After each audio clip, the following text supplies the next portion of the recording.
से जगह जगह कत्ल हो रहा है, औरतों के साथ ज्यादतियाँ की जा रही है, औरतों को नंगा किया जा रहा है, बेइज्जत किया जा रहा है। ये दोनों एक ही सिक्के के दो पहलू हैं। प्रधानमंत्री से क्या कहें, से देश का झंडा इतना नाराज है कि वो झटके देते रहे और खुल नहीं सका। नूह की हिंसा में आपने देखा, नूह पर एक तरफा कार्रवाई हुई, बुलडोजर चलाए गए, 3 दिन तक बुलडोजर चलता रहा।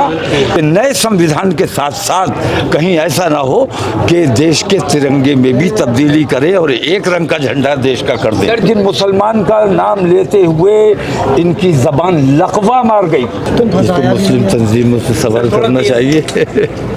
आप क्या कहेंगे? ऐसा है, किसका ऐसा है कि ये जो कुछ भी हो रहा है ये हुकूमत के संरक्षण में हो रहा है, और हुकूमत जो कुछ करा रही है, मैंने बार बार ये बात कही है कि इस हुकूमत में दुर्योधनों और दुशासनों को खुली छूट मिली हुई है और सरकार उनकी सरपरस्ती करने का काम कर रही है। इसी वजह से जगह जगह कत्ल हो रहा है, लूटपाट हो रही है, माहौल बिगाड़ा जा रहा है, औरतों के साथ ज्यादतियाँ की जा रही है, औरतों को नंगा किया जा रहा है, बेइज्जत किया जा रहा है। ये सरकार को जवाब देना चाहिए। मिली तंजीमें इसमें क्या करेंगी? ये जवाब आपको सरकार से तलब करना चाहिए कि आपकी सरकार में ये सब कैसे हो रहा है और कैसे आप होने दे रहे हैं। सर वही सवाल है, बीजेपी पर सवाल खड़े होते हैं, लेकिन अभी हाल ही में ताज़ा घटना अलवर की है और वहाँ पर कांग्रेस की सरकार है। मैंने अभी, आपने मेरी बात नहीं सुनी। जहाँ कांग्रेस की सरकार है वहाँ ये लोग ज़्यादा डिस्टर्बेंस करना चाहते हैं। और दूसरी बात ये कि मैं कांग्रेस पे भी उतना भरोसा नहीं करता, क्योंकि ये दोनों एक ही सिक्के के दो पहलू हैं। भारतीय जनता पार्टी हिंदू समाज को ये दिखाना चाहती है कि मुसलमान तुम्हारे दुश्मन हैं, मुसलमान देशद्रोही है, मुसलमान गद्दार है, मुसलमानों से अगर तुम्हें कोई बचा सकता है तो वो भारतीय जनता पार्टी है। ये लोगों के दिलों में वहम पैदा कर दिया है। दूसरी तरफ कांग्रेस वो ये चाहती है कि इसी तरह दंगे फसाद होते रहे और मुसलमान हमारे साथ आ जाए। तो ये वोटों की जो राजनीति हो रही है ये हमारे देश के लिए बेहद घातक है। परिवारजन शब्द का इस्तेमाल किया है इस बार प्रधानमंत्री मोदी ने लाल किले की प्राचीर से। क्या कहना चाहते हैं इस पर? अरे भाई, प्रधानमंत्री का तो झंडा ही नहीं खुला।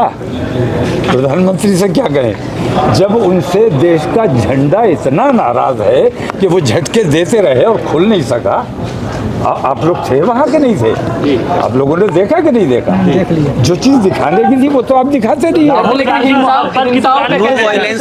नो वायलेंस में हरियाणा में जो लोग झेलने वाले लोग हैं उनका इल्ज़ाम है कि जो कार्रवाई हुई है, जो मतलब वहाँ पे पकड़े गए हैं लोग, वो उसमें ज़्यादातर एकतरफा कार्रवाई हुई है। तो उसमें क्या कहेंगे आप? क्या कहेंगे? एक तरफा कार्रवाई हो रही है, ज्यादती हो रही है, जुल्म हो रहा है, और मुझे अंदेशा इस बात का है कि 2024 के लिए ये तमाम कुछ हो रहा है और ये बहुत छोटा छोटा है। मुझे अंदेशा ये है कि 2024 को जो लोग पुलवामा कर सकते हैं, जो लोग पुलवामा जैसा कांड कर सकते हैं, वो फिर देश में क्या नहीं कर सकते। तो उनके लिए सत्ता सब कुछ है, उसके लिए देश को कितना ही नुकसान पहुँचे, हिंदू समाज का कितना नुकसान पहुँचे, मुसलमान समाज को कितना नुकसान पहुँचे, इसकी उन्हें परवाह नहीं।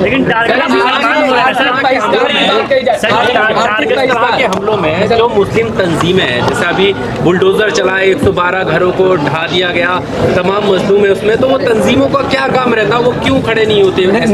तंजीमें क्यों नहीं खड़ी होती? तमाम लोग खड़े होते हैं और कोशिश करते हैं, इस जुल्म के खिलाफ आवाज़ उठाते हैं। लेकिन आप ये समझ लीजिए कि अब मुसलमानों ने ये समझ लिया है नूह की हिंसा में आपने देखा, नूह पर एक तरफा कार्रवाई हुई, बुलडोजर चलाए गए, 3 दिन तक बुलडोजर चलता रहा। कोई एक मुसलमान बताइए जो कोर्ट गया हो स्टे के लिए, कोई नहीं गया, क्योंकि काफी हद तक न्यायालय से भी भरोसा उठता जा रहा है। अब न्यायालय ने जब देखा कि कोई नहीं आया है, तो उन्होंने अपनी गरिमा बचाने के लिए उन्होंने स्वतः संज्ञान लिया और खुद स्टे कर दिया। जब आपसे स्टे नहीं मांगा, आपको स्टे करने की क्या जरूरत थी? आपको ऐसा लगा कि अगर इस किस्म की कार्रवाइयाँ होती रहेंगी, बुलडोज़र अगर फैसले करता रहेगा, तो अदालत का क्या मतलब रह जाएगा और पुलिस का क्या मतलब रह जाएगा? पुलिस का काम है मुजरिम को पकड़ना, जुर्म बिल्डिंग ने नहीं किया है। मैं कहता हूँ मेरी बिल्डिंग या किसी की भी बिल्डिंग वो देश की संपत्ति है। देश की संपत्ति पर जो बुलडोज़र चला रहा है वो सबसे बड़ा देशद्रोही है, क्योंकि बिल्डिंग ने कोई अपराध नहीं किया है। बिल्डिंग में रहने वाले अपराधी हो सकते हैं, उनको पकड़िए, गिरफ्तार कीजिए, फांसी पे चढ़ाइए। सर अभी आपने कहा प्रधानमंत्री के सलाहकार जो हैं वो संविधान बदलने की बात कर रहे हैं, उस पर कुछ बोलिएगा। नहीं, मैं तो बता रहा हूँ ना कि नई पार्लियामेंट, 2024 में नई सरकार और नई सरकार का नया संविधान, बाबा साहब अम्बेडकर के संविधान को ये लोग ख़त्म कर देना चाहते हैं और नया संविधान, जिस तरह नई पार्लियामेंट बनाई है उसी तरह नया संविधान लागू करना चाहते हैं। और मुझे अंदेशा इस बात का है कि नए संविधान के साथ साथ कहीं ऐसा ना हो कि देश के तिरंगे में भी तब्दीली करे और एक रंग का झंडा देश का कर दे।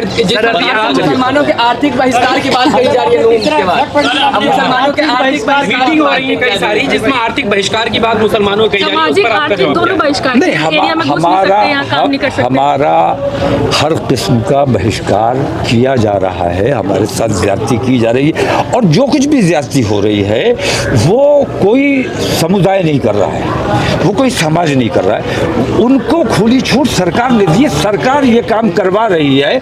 आपने देखा होगा कि लाल किले से प्रधानमंत्री जो बोले, प्रधानमंत्री देश का प्रधानमंत्री है, देश के 140 करोड़ इंसानों का प्रधानमंत्री है। वो प्रधानमंत्री ये कहता है कि फला मेरा है, फला मेरा है, फला के लिए काम किया जाएगा, फला के लिए काम किया जाएगा, लेकिन मुसलमान का नाम लेते हुए इनकी जबान लकवा मार गई।